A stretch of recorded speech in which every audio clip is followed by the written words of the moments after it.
2021 RTX 3080 crash to desktop problems likely connected to AIB design capacitor choice. Igor's lab has posted an interesting investigative article where he advances a possible reason for the recent crash to desktop problems for RTX 3080 owners. For one, Igor mentions how the launch timings were much tighter than usual, with NVIDIA AIB partners having much less time than would be adequate to prepare and thoroughly test their designs.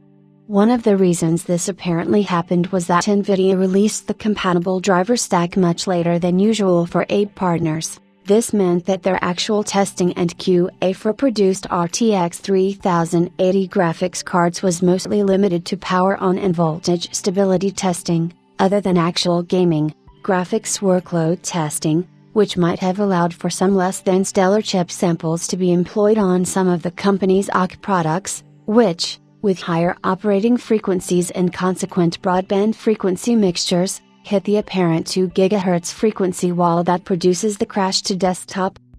Another reason for this, according to Igor, is the actual reference board PG132 design, which is used as a reference-based design for partners to architecture their custom cards around. The thing here is that apparently NVIDIA's BOM left open choices in terms of power cleanup and regulation in the mounted capacitors. The base design features 6 mandatory capacitors for filtering high frequencies on the voltage rails, NVDD and MSVDD. There are a number of choices for capacitors to be installed here, with varying levels of capability.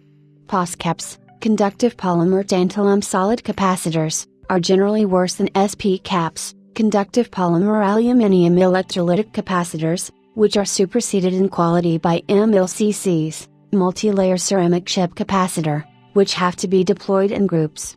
Below is the circuitry arrangement employed below the BGA array where NVIDIA's GA102 chip is seated, which corresponds to the central area on the back of the PCB.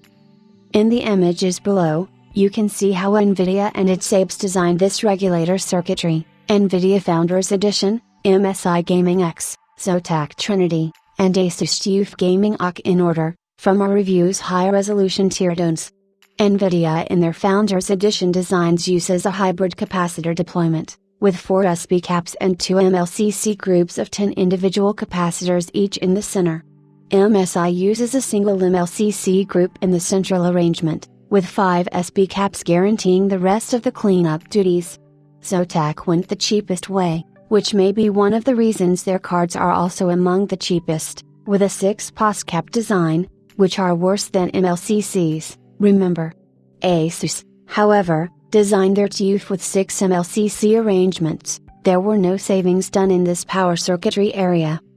It's likely that the crash to desktop problems are related to both these issues, and this would also justify why some cards cease crashing when underclocked by 50 to 100 MHz, since at lower frequencies, and this will generally lead boost frequencies to stay below the 2 GHz mark. There is lesser broadband frequency mixture happening, which means POSCAP solutions can do their job, even if just barely.